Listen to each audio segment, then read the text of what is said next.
Today was my 35th birthday. I woke up with the usual aches and pains from my chronic illness, which I've had since I was a child. As the CEO of a successful tech startup, I usually hide my pain with work and caffeine, but today felt different and heavier. I decided to visit the private clinic, a place I almost considered a second home. I knew most of the staff by name, but Tom, the young nurse, always stood out to me. Tom was charming, with a quick smile that made many patients, including me, blush. He was also persistent. Today, when I walked into the clinic, he was the first to greet me. "Happy birthday, Elena." Looking great as always, he grinned, his eyes lighting up as he came over to me. "You know you don't have to go through this alone. I'm here for you." I sighed as I settled onto the clinic bed. "I appreciate it, Tom, but you know my situation. It's complicated." As Tom prepared the drip, he didn't miss a beat. "I don't care about your illness, Elena. I like you. Whenever you're ready to talk about us, I'm here."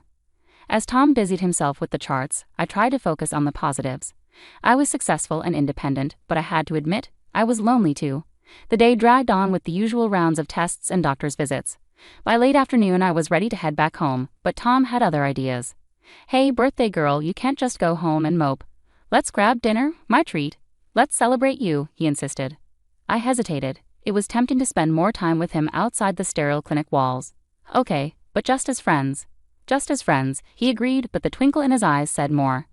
Dinner with Tom was easy and filled with laughter.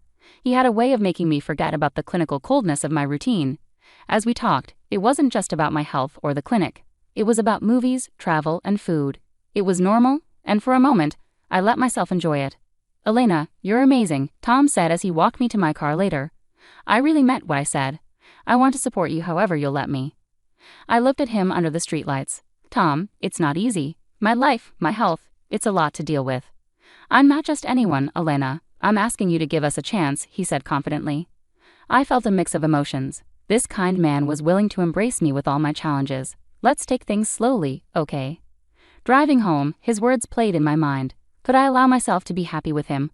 Wasn't life too short to be alone? 6 months passed quickly.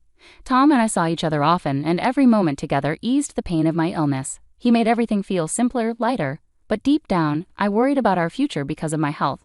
Yet Tom remained steadfast. One cool Saturday evening, with autumn leaves painting the city in shades of orange and red, Tom suggested a stroll through the park after dinner. "Elena, I'm not great at fancy speeches," Tom began, his voice a bit shaky, which was unusual for him. "But I've been thinking a lot about us, about how happy you make me. I want us to be together forever." My heart skipped a beat. "Tom, are you sure? You know my situation. It's not going to get any easier." "Yeah, I know, and I don't mind. I want to be there for everything. The good days, the tough days, everything," he said, pulling out a small box from his pocket. He opened it to reveal a simple yet beautiful ring. "Elena, will you marry me?" His proposal caught me by surprise. I loved him deeply, but the idea of committing to marriage had always seemed daunting because of my health challenges. Seeing his certainty and love for us made my doubts melt away. "Yes, Tom, yes, I'll marry you." We hugged tightly, and in that moment, it felt like it was just us in the world, and it felt perfect. In the following weeks, we were busy planning. We settled on a small wedding, just us and a few close friends, including his sister and her husband. But before that, there were practical matters to address. One evening, I sat down with Tom and brought out the prenuptial agreement. "I need to discuss something practical with you, Tom. It's important for my business and my health," I began. Tom nodded attentively. "Sure, Elena. What is it?" I handed him the papers. "It's a prenup." He took them and glanced over the documents before looking back at me with a reassuring smile. "If this helps you feel secure, I'm completely fine with it. I'm not marrying you for money, Elena. I'm marrying you because I love you." "And you're sure about this? About us?" I asked, needing to hear his reassurance once more. "Absolutely," he replied confidently, signing the document without hesitation. "Now can we get back to planning our small wedding?" "Yeah, let's," I said, feeling a mix of relief and love as we continued with our preparations. After Tom's easy acceptance of the prenup, I felt reassured about his intentions and commitment. Our wedding day was simple and perfect. The city hall ceremony was quick, with only our closest loved ones present. Standing there, exchanging vows with Tom, I felt a surge of hope. Maybe despite everything, life was offering me something beautiful. Initially, life after our quiet wedding was close to perfect. Tom took charge of running the household, which was a pleasant change. I'd return home to delicious smells from the kitchen and find everything spotless. The first few months felt like an extended honeymoon phase. However, around a year later, subtle changes began to surface. Tom seemed a bit distant. His enthusiasm for household tasks diminished, and he became more withdrawn. At first, I attributed it to the adjustment of living together or the end of our honeymoon phase, but the shift was undeniable. One day I arrived home earlier than expected, eager to surprise Tom with news about a potential new client for my business. As I walked in, I anticipated finding him busy in the kitchen or tending to chores. Instead, the house was unusually quiet. Moving towards the kitchen, I heard a voice. A woman's voice, cheerful and unfamiliar, as if she belonged there. Opening the door, I found a middle-aged woman humming while chopping vegetables. She looked up, surprised. "Oh, you must be Elena. I'm June. Tom didn't mention you'd be home so soon." "June? And who exactly are you?" I managed to keep my voice steady despite the shock. "I'm the housekeeper. Tom hired me about a year ago. I come in a few times a week to clean and cook. It helps out a lot," she explained with a smile, unaware of the bombshell she had just dropped. A housekeeper? For a whole year? And I had no clue. Anger and betrayal surged through me, but I kept my composure. "Right. I see. Thanks, June. Could you give us a moment?" "Of course," June replied, wiping her hands and exiting the room. When Tom returned home, he found me in the living room, still processing everything. His face immediately fell when he saw my expression. "Who's June, Tom?" I asked directly. Tom hesitated, then sighed heavily. "She's the housekeeper. Look, I meant to tell you, but I was afraid you'd be upset that I wasn't handling things around the house myself." "Upset? Tom, I'm upset because you lied, because you felt the need to hide this from me." My voice grew more intense with each word. I know, and I'm sorry. It started small, and then I just didn't know how to bring it up without it becoming a big deal. It seemed easier to keep it quiet," he explained, his remorse evident. "Easier for who, Tom? Because this doesn't feel easy for me," I shot back. That night, we talked it out. Tom apologized, and I attempted to grasp his perspective, but a rift had formed between us, a small crack that left me questioning what else he might be hiding. Things smoothed over somewhat, but the seed of doubt had been planted. Tom continued to excel at cooking and managing the house, but now I knew he wasn't actually doing all the work himself. It seemed clear. I worked, and he oversaw the home, though it was outsourced. Yet Tom's behavior remained unsettling, beyond just the concealed housekeeper. Late-night phone calls in hushed tones, sudden demands for privacy, and constant excuses for needing more money, all pointed to something amiss. So, I took action. I hired a private detective, using my resources. It didn't take long for the detective to uncover the truth, and it wasn't what I wanted to hear. Tom was spending most of his days at a casino, losing staggering amounts of money. Relief washed over me that there wasn't another woman, but despair settled in at the depth of his deceit. That evening, as Tom returned home, I awaited him in the living room, the detective's report in hand. He tried to greet me with a kiss, but I stepped back, holding up the papers. "Care to explain this?" I asked, my voice icy and more composed than I felt inside. Tom sank down onto the sofa, his face buried in his hands. "I never meant for it to spiral like this. It started small, just a way to relieve stress, but it grew, and I didn't know how to stop." "And you thought lying to me and stealing from me was the answer?" My voice rose, frustration boiling over. "I'm sorry, Elena. I'm so sorry. I need help. I want to quit, I swear. Please help me get out of this mess," Tom pleaded desperately. Taking a deep breath, I tried to steady myself. "I'll help you, Tom, but this is the last chance. You need professional help for your addiction, and you're going to sign an agreement acknowledging the $50,000 debt I'm covering." Tom nodded solemnly. "Yes, I'll do whatever it takes. I'll get help." We arranged for him to start treatment the next week. Just when I dared to hope for a return to normalcy, Tom dropped another bombshell. Tom's sudden suggestion caught me off guard. "Elena, I've been thinking, maybe we should have a baby. It might bring us closer," he said out of nowhere. I stared at him in disbelief. "A baby, Tom? You know that's not possible for me. It's not just risky, it could be life-threatening." He immediately tried to backtrack. I know. I didn't mean, forget I said anything." But the idea didn't stop there. It kept resurfacing, and even his sister, who was an obstetrician, called me about it. "You should really think about it, Elena. Having a baby is natural. Don't be selfish," she said. "Selfish? You're a doctor. You know my health condition. How can you even suggest this?" I was furious. She scoffed and hung up. The conversation left me shaken. How could they be so heartless and insensitive? Months of building tension and unresolved arguments had left my nerves frayed, but nothing could prepare me for the shocking scene that greeted me that fateful day. I arrived home earlier than usual, expecting a quiet evening, only to open the door to chaos, boxes everywhere, and Tom's sister Lisa and her husband, Mark, rearranging furniture in my living room. "What in the world is going on here?" I demanded, my voice sharp above the commotion. Lisa turned calmly to face me. "Oh, we're moving in, Elena. This is Tom's place, and it's time for you to pack up your things." I glanced at Tom, hoping for confusion or disagreement, but his expression was cold and resolute. "Elena, I can't do this anymore. You've been manipulating and controlling me for years." "It's over," Tom declared, his tone distant and final. I stood there, stunned. "Manipulating me? Tom, what are you talking about?" "You heard him," Mark added harshly. "He's had enough of being your slave." Tom stepped forward, handing me a stack of papers. "Here are the divorce papers. I'm also filing for compensation for years of emotional abuse and alimony. I need to prioritize my well-being now." As I took the papers, the room seemed to spin around me. It felt like a nightmare unfolding before my eyes.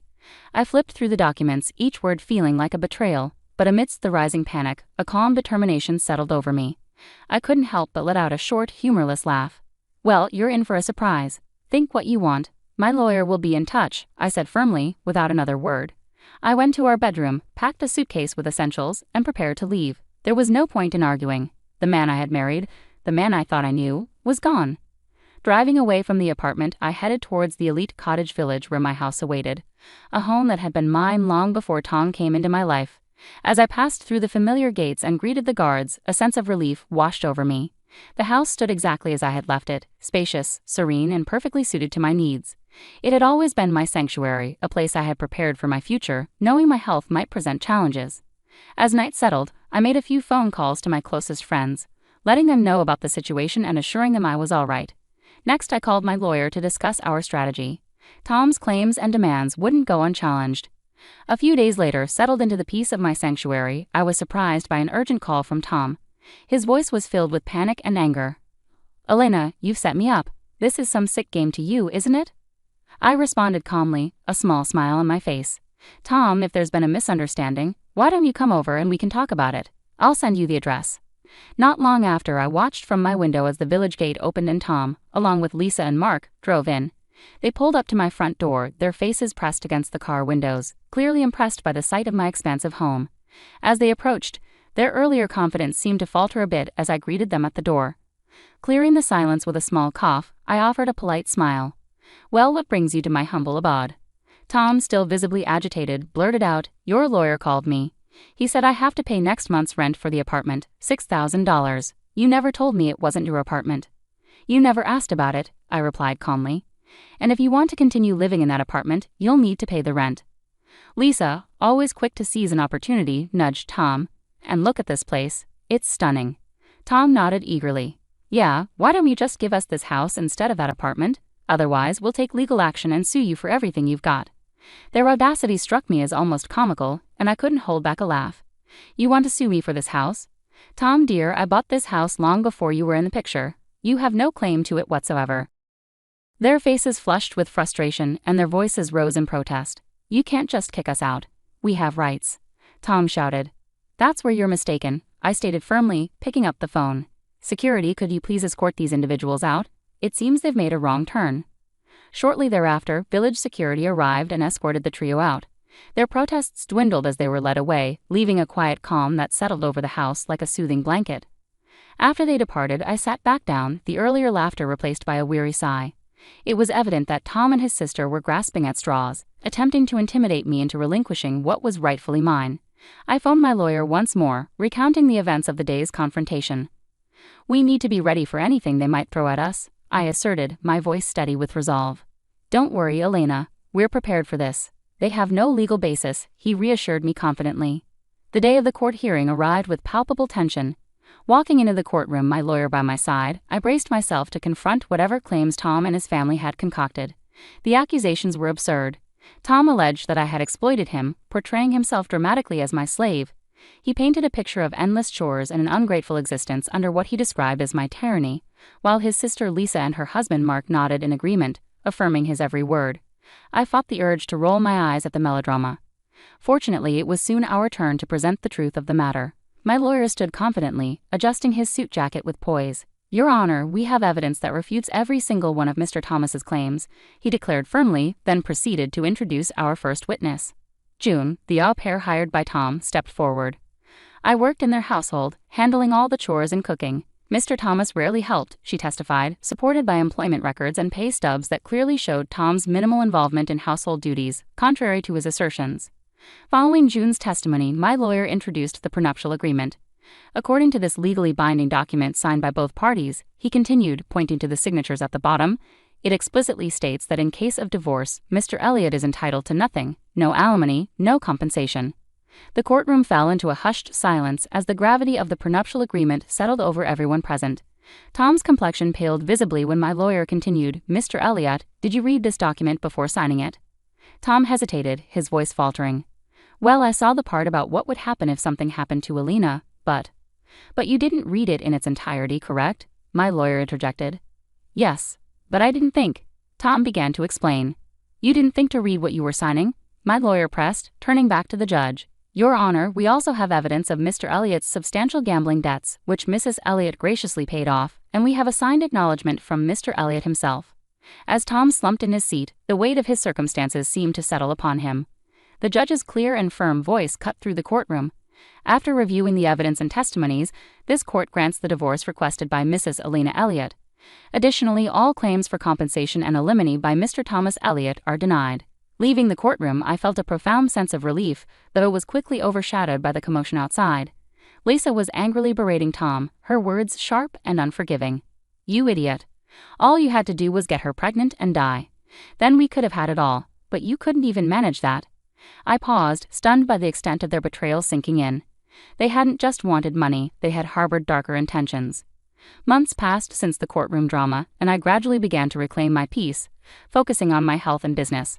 One crisp morning, while reviewing business reports over coffee, my tranquility was shattered by an unexpected visitor. Glancing at the security monitor, I saw Tom standing disheveled and desperate at the gates of my village. Curious yet cautious, I instructed the guards to let him in, wondering about the sudden appearance. As he approached the front door, I could see the strain etched into Tom's face, the weight of recent hardships evident. He dropped to his knees dramatically as soon as I opened the door. Elena, please, I'm begging you. Take me back. I'll do anything. I'll cook, clean, whatever you want.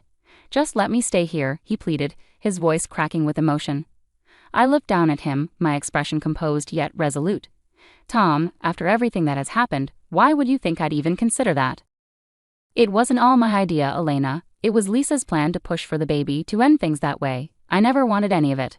I swear, I was just caught up in it, he blurted out, desperation evident in his words. Taking a deep breath to steady myself, I maintained my composure.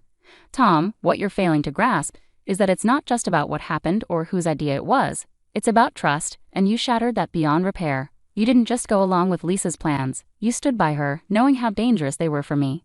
He scrambled to his feet, reaching out as if he could physically undo the rift between us. Elena, I'm lost without you. I've taken out a loan to repay the $50,000, and I've started working again. I'm trying to make things right. Trying to fix things doesn't erase the consequences, I replied firmly. What you need to grasp, Tom, is that you made choices that led us here. Now you have to face them. His expression crumpled with regret, and for a fleeting moment I almost sympathized with him. Almost. But then I recalled the calculated discussions about my health and her schemes. It's time for you to leave, I said, my voice steady and resolute. And Tom, don't come back. You're not welcome here, not now, not ever. When he hesitated, still attempting to plead, I turned and gestured to the security team, who had been discreetly waiting nearby. They stepped forward, escorting him away as he called out my name, his voice fading into the distance. After he was gone, I stood at the doorway for a moment, allowing the silence to envelop me once more. This house, this life, I had built it, and I wouldn't let anyone disrupt it again. Returning to my morning routine, the disruption settled into a resolved chapter of my life. Looking forward, my thoughts drifted to future plans, dreams of travel, and meeting new people. The world was vast, and my heart, once weighed down by betrayal, now felt light with possibilities.